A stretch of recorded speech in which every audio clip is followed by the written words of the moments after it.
Hey everyone, it's Christy from Green Eyed Tarot. Today I'm here to film the video for the hashtag One Deck Gone Wild, which is a collaborative tag that's been going around the Tarot Tube community. It was developed by some of the members of the community that are in a Discord server. So it's really fun. I'm really excited they came up with this because this is a really inclusive tag. Anyone can do it because it really focuses on using one deck to answer a whole bunch of prompts. So there were, I think, 37 prompts. I will make sure they are all listed below in the description, and I'll also link some of the original videos. I didn't do all of them. I just sort of did the ones that really resonated with me, that I was able to kind of come up with responses pretty quickly. So I hope some of you participate. A lot of people have already done this, and the videos are really fun. So I suggest you just search that hashtag and then check out a bunch of the videos because they're really good. And I really love the idea of going deep with one deck for this. So let's get right into it. So the first prompt is, why did you pick this deck? And so I picked the Terra Volatile. This is a deck that I have been using for a few months. It's been my main deck. It's been like, I don't know, I just have really been connected to it and really enjoying working with it. And it's really been the only deck I've been using. I've used other decks here and there, but this is the one I've been using the most. I just adore it, and I'm just really loving working with it. So I'm really excited to be able to answer these prompts based on this deck because I've been using it so much. So the Terra Volatile. The second prompt, favorite set of minors. So in this deck, I chose the eights.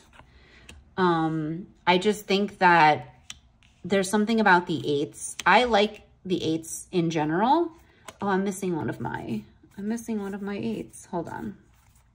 I tried to separate these so that this video wouldn't be like 2 hours long, but so anyway, so the eights are, like I said, in general, I typically like the eights in the tarot deck anyway, just because of, in the numerological aspects of it, that feeling of momentum. I sort of like that, that feeling of momentum. So I picked the eights,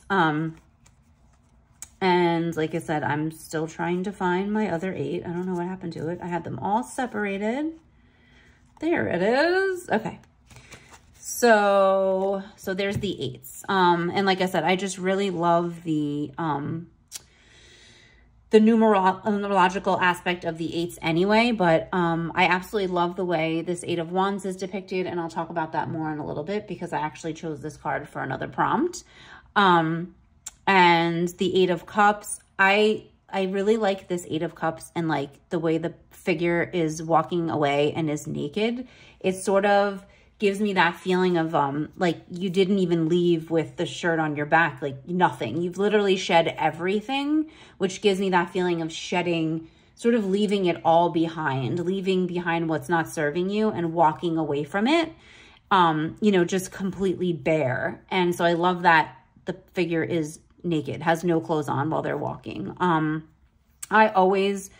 I love the Eight of Swords. That's one of those cards that, you know, a lot of those swords cards are very, you know, sometimes they're seen in a very negative way. I like the Eight of Swords. I find that I can find the positive in that card.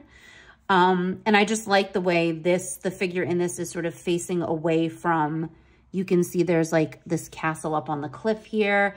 That's like far away, and she's turned and she's facing away and like sort of away, even though she's blindfolded. I love this depiction of this like sort of dark moon, like that feeling of shadows, and sort of like illumination being eclipsed. So I just really like the eights. I love this deck, but I picked the eights because I like all of them. It's very rare that I'm like, oh, I love all the cards in this, you know, in this set of minors. But yeah, I definitely like the eights. Okay, so the next one is, what card reminds you to relax when it comes up? I chose the High Priestess. And I mean, I'd often I often am drawn to the High Priestess for that sort of same, it brings me a sense of calm. So I definitely thought of this one. I like the way she's looking directly out from the card, like very intently. And she has her book. She just feels like she's filled with knowledge and just a sense of like having that wisdom and that knowledge and that trusting your intuition. So just sort of relax and trust, you know, trust in that process of using your intuition. So I just love this. I love the depiction of this. I just like the way she's staring intently out from the card. Like she's staring directly at me. So it gives me a sense of connection and makes me feel, you know, relaxed in that aspect. Let's see. Next one, favorite representation of blue. There's actually a lot of blue in this deck. In different tones, like lots of like really like softer blue tones and like more muted, which is really nice. I chose the Queen of Cups. There's a lot of blue. I like the different shades. There's a lot of different shades of blue, which I really like. I specifically like her dress, like it feels lush. It feels royal. And it's obviously that watery, you know, a very watery feeling, like the way this is draped, this sort of light blue piece that's draped from coming underneath. You know, it looks like running and flowing water. I don't know. I just really like the use of blue. Like I said, there's a lot of blue in this deck, so it was hard for me to pinpoint ones that you know, my favorite use of blue. But I like the way they're using the blue, you know, to keep that feeling of flowing water. But like I said, I just like her dress and like the way she's dressed, and she seems royal because of the colors that were chosen, the gold and the blue. I like the way they're playing off of each other. I love the gold and the blue. Anyone who has the Fyodor Pavlov tarot, the backs of those cards are that's like my favorite backs of any deck, that lush blue color. And then the gold in with it. I don't know. I love it. So this sort of reminded me of the backs of that deck. So I chose the Queen of Cups for my favorite representation of blue. Favorite representation of, I guess like a specific card, like my favorite representation of a very specific card is the Eight of Wands. So like I said, I already had this in my sort of favorite set of minors, but I really love this depiction of the Eight of Wands because we all know usually in the Eight of Wands, we see the 8 wands, like just 8 wands, you know, flying through the air, moving towards the earth, like moving towards the ground. And I sort of absolutely love the depiction of these wands sort of coming from her head. Like, so there's swift action, but it's grounded. It like reminds me of like quiet contemplation. Like her eyes are closed, her head is down. It's like action doesn't have to mean rapid, sort of frenetic movement. Like action can be quiet contemplation and it can be more grounded. So like I love this, like it looks like there's like vines and roots like coming out of her head while it's bowed and her eyes are closed, and then the wands are shooting from her, and then there's sort of like these like spears of light coming. It's like an illuminated action. It's like action with logic. I don't know what I'm trying to say, but I do love this depiction. Like I said, sort of more of a grounded feeling because it's usually frenetic. That Eight of Wands is like action. We want to make sure we're communicating that that's what the card's about. But I love this. I love this actual depiction. It's great. It's so beautiful, this deck. What card makes you feel nostalgic? I chose the Fool. The Fool in general usually gives me a feeling of nostalgia. Just that innocence, that naivety, that being sort of that younger self, and sort of being able to access that younger part of you at any time, and like, and knowing that you can be the fool at any stage of your life. That there's so many times when you're going to be starting new journeys and sort of have that wide-eyed, sort of not jaded, you know, mentality. And I feel like I do have that. Like I have ways to access that, because I never want to be so cynical that I don't have that feeling. And something about this card reminds, like physical attributes just reminds me of me. I do love, again, her dress, like so much of, I know that's like such a shallow thing, but I love, the way, colors and draping is used in this deck, in terms of the clothing that they're wearing. And yeah, I think this is a beautiful card, and it really does, it does give me that feeling of nostalgia. So that's the Fool. What card shifts your perspective? So I chose the Two of Cups. So there are alternate two of Cups. There's one with two like male presenting figures, and then obviously these two female presenting figures. And it shifts my perspective, not so much in the fact that, of course, like anyone can be in a relationship or partnership, no matter gender or sexual orientation or just anything. Anyone can be in a relationship or partnership. I feel like this card shifts my perspective in that idea of soulmates, that a soulmate can be a friend, of course. Like it doesn't have to be a romantic relationship. Like that idea of a soulmate or someone that you know on a soul level, like that Celtic phrase Anam Cara, like that can be a friend, that soul person. And also that I love this card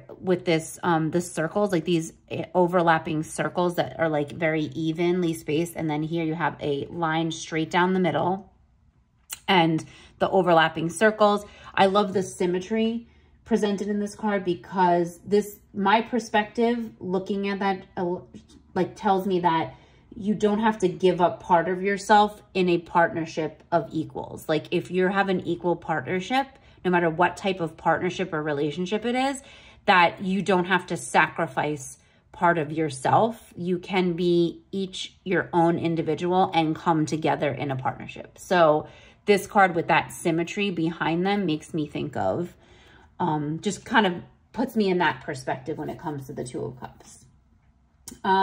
Favorite animal that's representative? There's not a lot of animals in this deck. Oddly, there really aren't. You have to really look for them. But I chose the Nine of Wands. You can see there's a dog here. He's really cute. He looks like some kind of hound, like almost like a wolfhound, or so you see him here. And I kind of love him because the card of, like, this is a card of perseverance, sort of overcoming obstacles. And I just feel like he's a loyal companion. Like he's going through it with his owner, you know, he's there, he's right there. And like, if you look, he looks starving. Like, I don't know if you can see, he's really thin and like bony. You can see his ribs. So to me, I like it because it seems like he's starving, he's thin, he's right there with his master, his owner, trying to overcome with him. Like he's right there next to him. He's facing him. Like he's there. All his feet are on the ground. Like he's just this stable, loyal companion. And I just like the way he's depicted. And I like that he's persevering with him. Like they're in it together. This being sort of like the card of overcoming obstacles. So I chose the Nine of Wands for its little loyal companion dog. So next one is, which court card reminds you the most of heartbreak? So I picked the Knight of Cups. And I picked it for a number of reasons. So just in general, I feel like there's this sort of idealism that comes along with the Knight of Cups. And I feel like he's most likely to lose himself in love, or they are most likely to lose themselves in love and then get their heart broken. So I feel like he looks really sad. Like in particular, I feel like his horse looks really sad. His horse almost looks like his eyes, like the horse's eyes look like he's love struck, like he's blinded by love or infatuation, or not being able to determine, is it love? Is it infatuation? So I just think the idealism and like the possibility of the knight rushing in and losing himself in what could be lust or love, and is not reciprocated, can lead to him getting his heart broken. So that's the Knight of Cups, I think, is definitely the most, that reminds me the most of heartbreak. Which card constantly follows you and appears from this deck? So the Rebirth card, which is an alternate for the Death card. I keep them both in the deck. I use the deck with Death and Rebirth, but I pull Rebirth almost every single time I pull cards from this deck. This is a stalker card, 100%, and I love it. I love the fact that this card is stalking me, because I had such a period of rebirth in some areas of my life in the past, few months. And so I love that it kept showing up, because to me, it signals that, I'm on the right path, that rebirth, that with endings become beginnings, and that you can literally continually reinvent yourself. And that, you can start over. You can decide to start over whenever you want in your life. And you have that control. And so I love that Rebirth stalks me. I'm very happy about it. I love this depiction. I mean, it's a little creepy. The face on the like this creature sort of being born literally from the ground and the roots and coming up from the ground, but I love it. It's a little dark, but it definitely is one of those cards that I'm happy that it comes up, and I'm happy it's been stalking me. Next is, if you made this deck a meal, what would it be? So this one I don't really have a card to show for, but I said, I don't know if anyone has ever eaten like a tagine. It's a Moroccan dish. So like I said, a beef tagine. It's like sort of like a Moroccan stew. And it's really earthy and exotic and full of spices like coriander and cumin and cinnamon and turmeric. But it also has sweet notes, because usually there's dried fruit in it. So either raisins or prunes are used in that, so dried plums.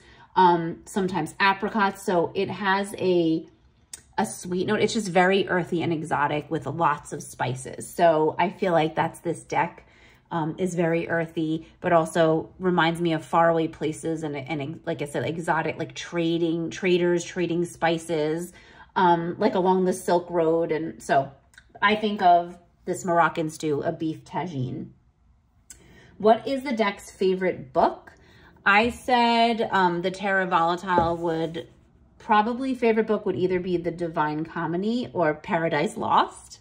Like I feel like it, yeah, like a classic like that embraces sort of the ideas of heaven and hell, or purgatory and paradise. And so I said either The Divine Comedy or Paradise Lost, I believe, would probably be this deck's favorite book.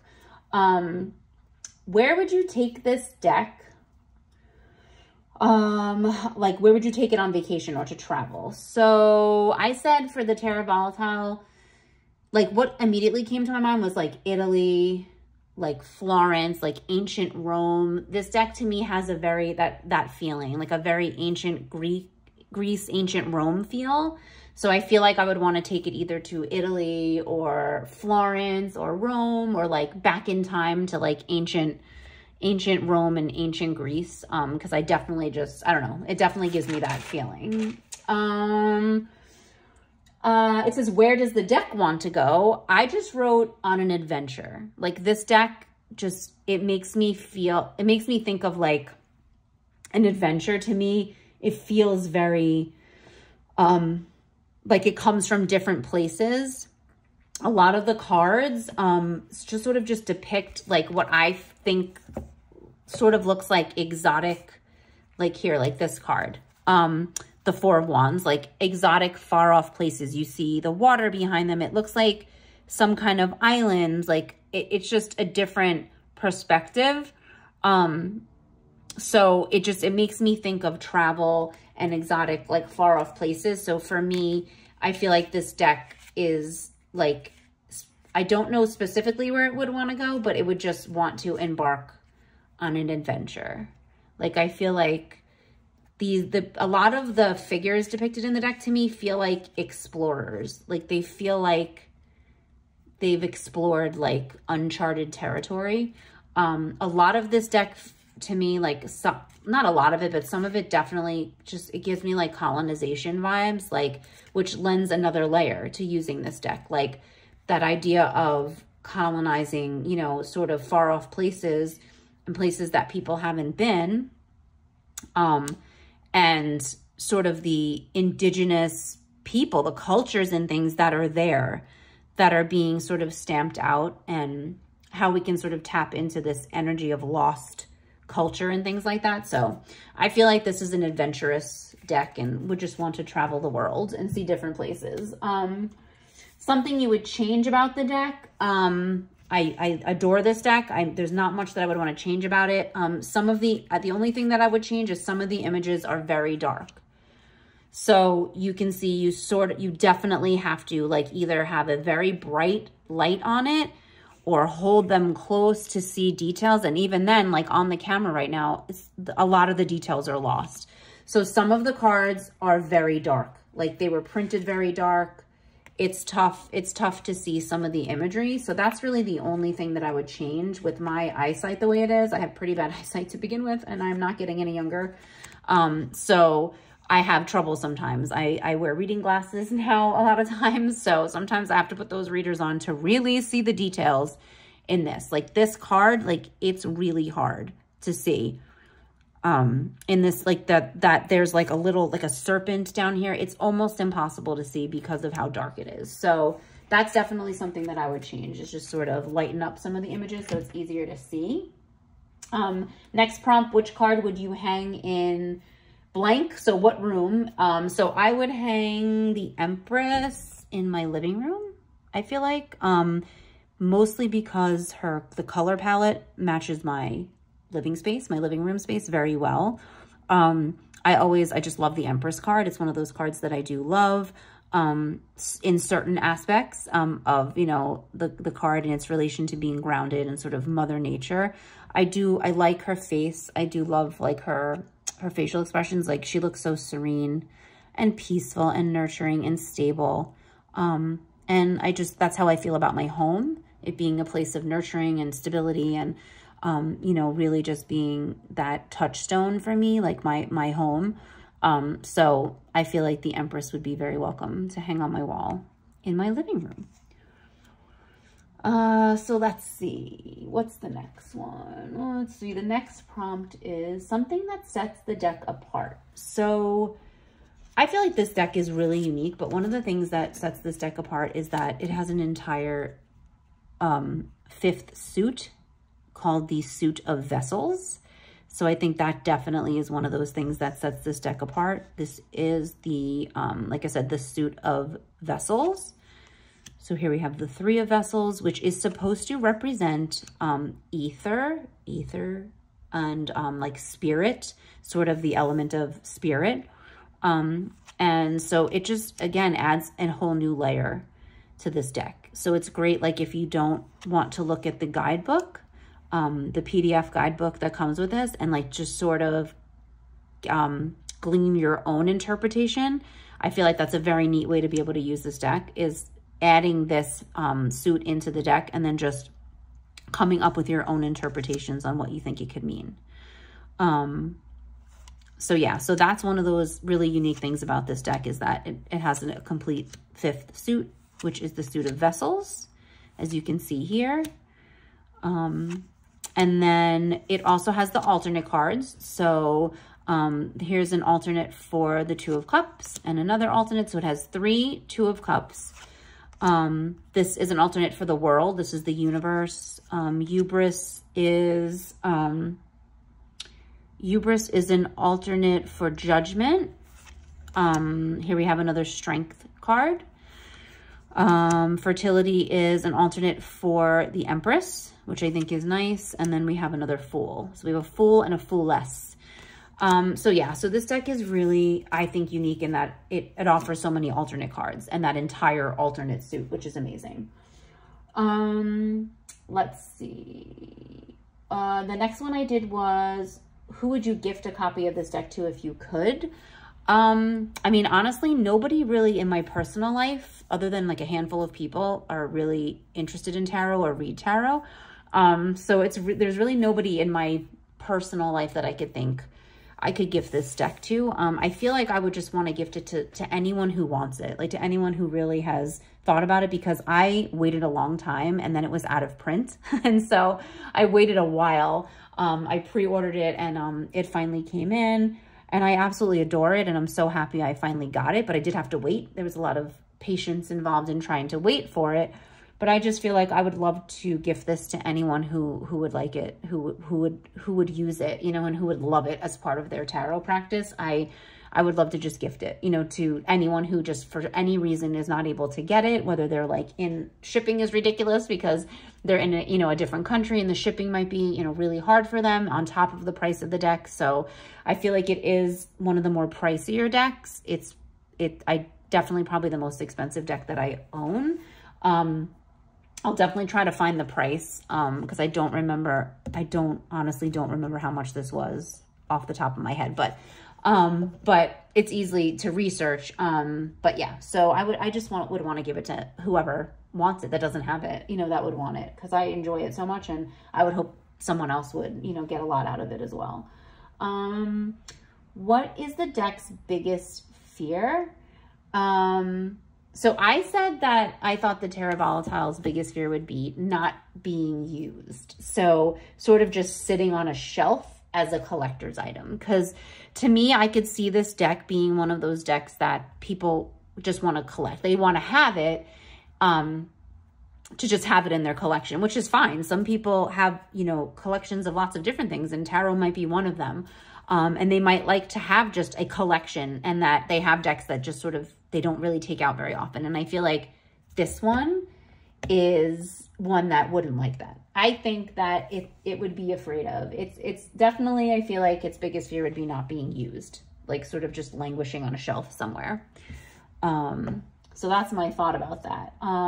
If the deck had its own collection, what would it collect? So I said that if the deck had a collection, I think it would collect coins, like antiquities in particular, like coins from antiquity, because coins, and this is like my archaeological nerd coming out. I happen to be reading this book about the Middle Ages, and it's so interesting that coins, like when they find things at an excavation site, and it can be really difficult sometimes for archaeologists to date when they're from. They can kind of make guesses based on certain things, but it's difficult. But when they find coins really help them hone into the dates, like a range of dates that things could be from, because so many coins were minted for different kingdoms that existed, you know, in antiquity, and like, you know, just, and different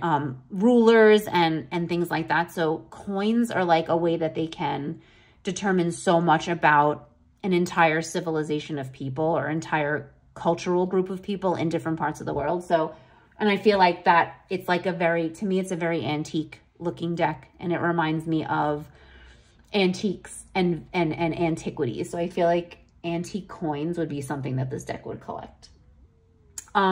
So the next one was pull 3 random cards.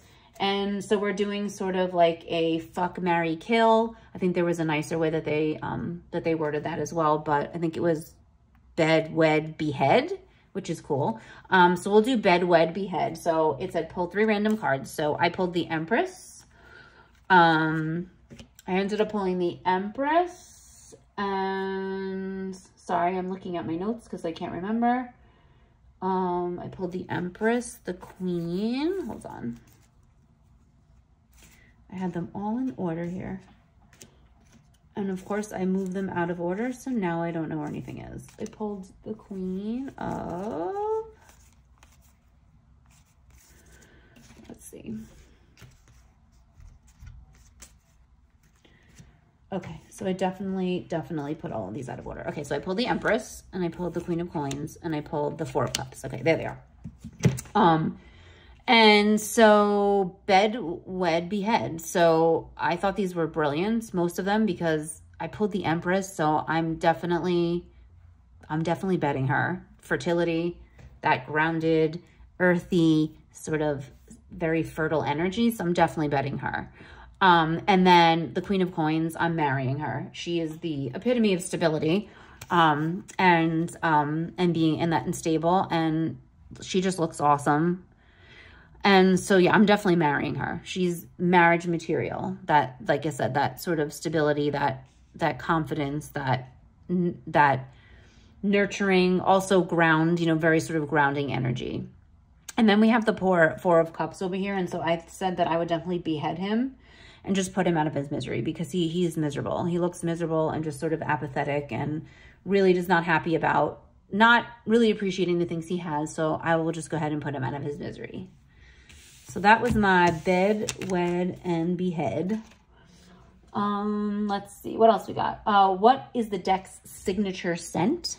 So I said this deck's signature scent would be something like, okay, so if I was mixing and making the perfect fragrance, I said oud, sandalwood, coconut, rum, spices. Again, very exotic. I have a candle right now in my house called Coconut Sandalwood, which is divine. It smells so good. And I feel like if you added sort of that oud, that rum, like sort of like whiskey, it would remind me of sort of like pirates, like whiskey runners, and then like spice traders. And so it's something very lush and exotic and spicy. I feel like definitely would be its signature scent. Who is the deck in love with? So I said that the deck is in love with itself. I feel like this deck feels almost a little bit elitist, like in a league of its own and sort of better than everyone.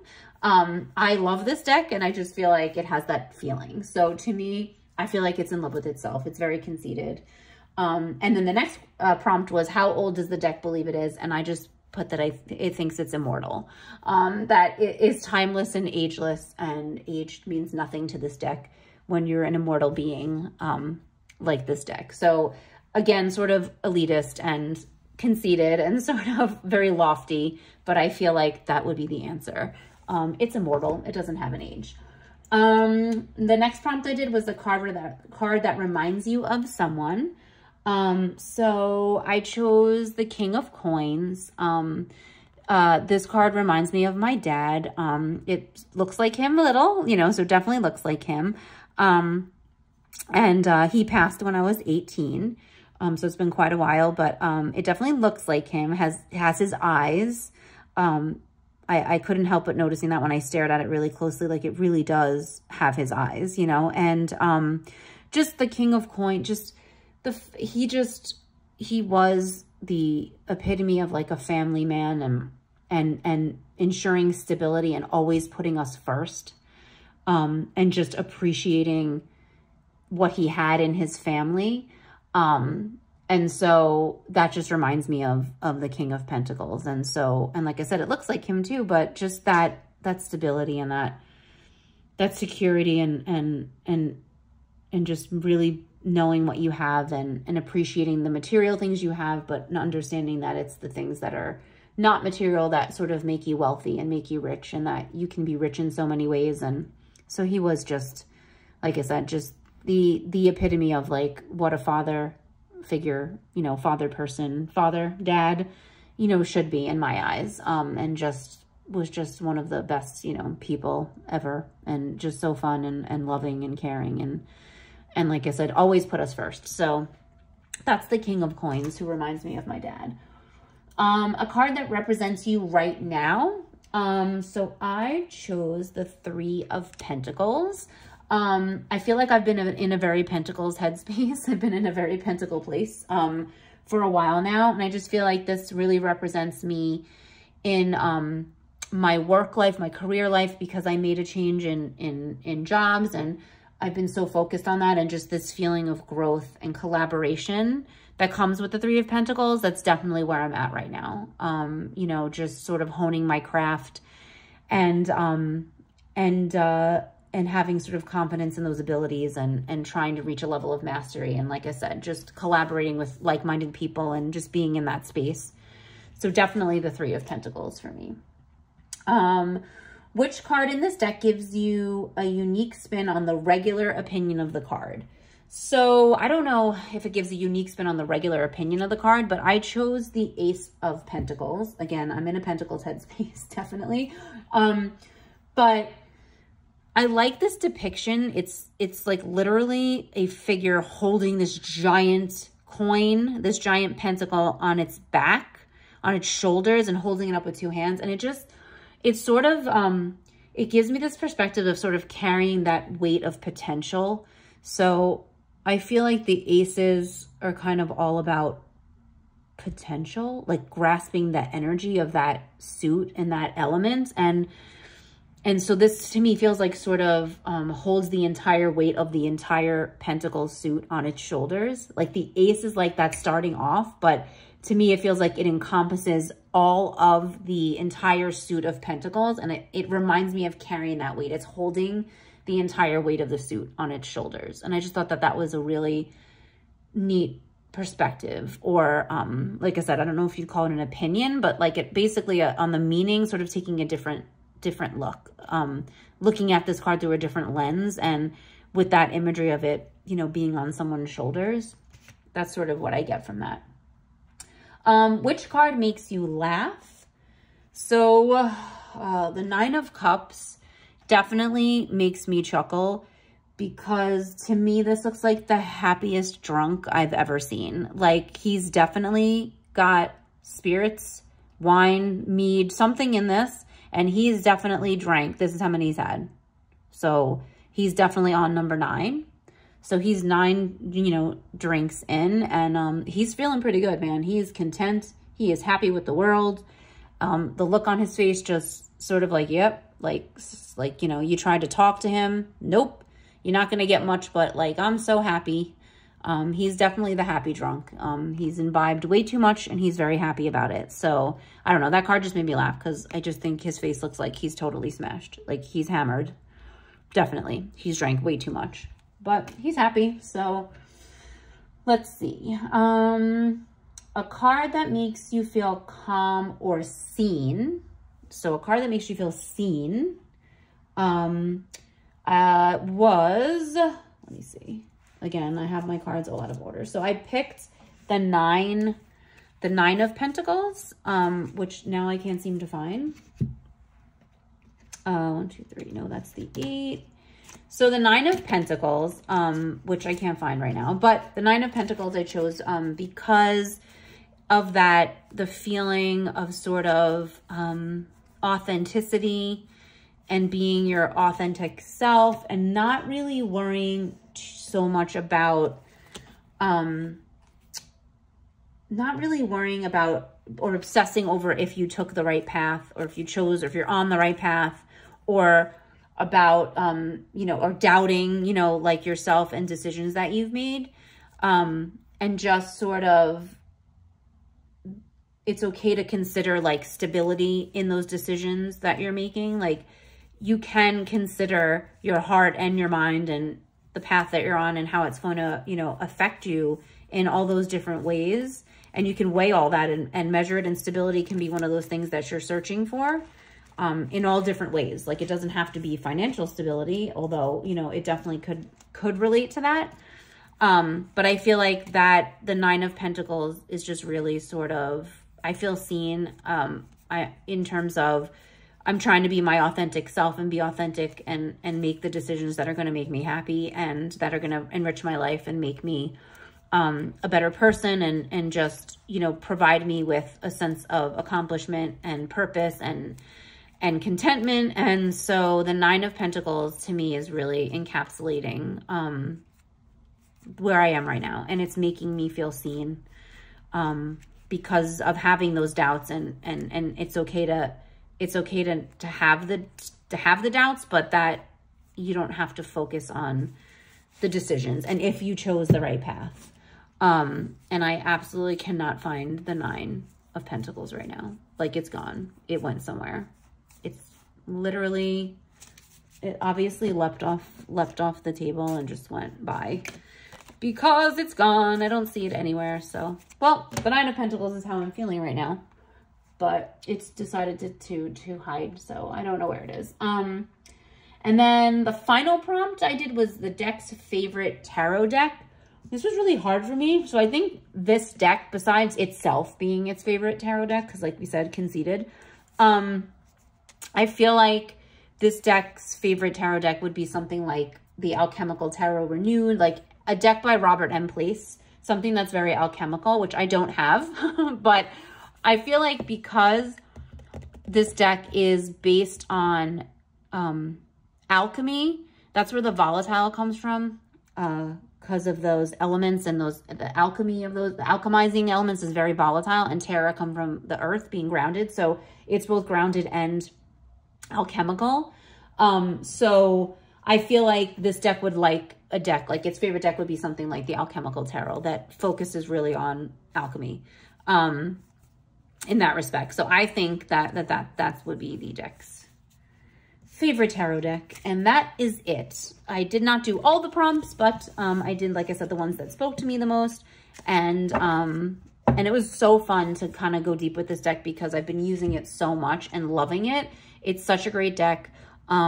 And it's been working so well for me. And I'm so glad that this tag came up so that I could just pull it out. I knew immediately that I wanted to use this one because this is the one I've been using. And so it gave me more of an opportunity to really kind of deep dive into it on my own. And the prompts were really fun, I thought. So yeah, so thanks so much to the group that created this tag. I hope more of you do it. I look forward to, looking for them and watching them. I will sort of link, like I said, everything below. And if you have not done so already, please consider liking this video and subscribe to my channel because I so enjoy connecting with all of you. And I will see you in the next video. Bye.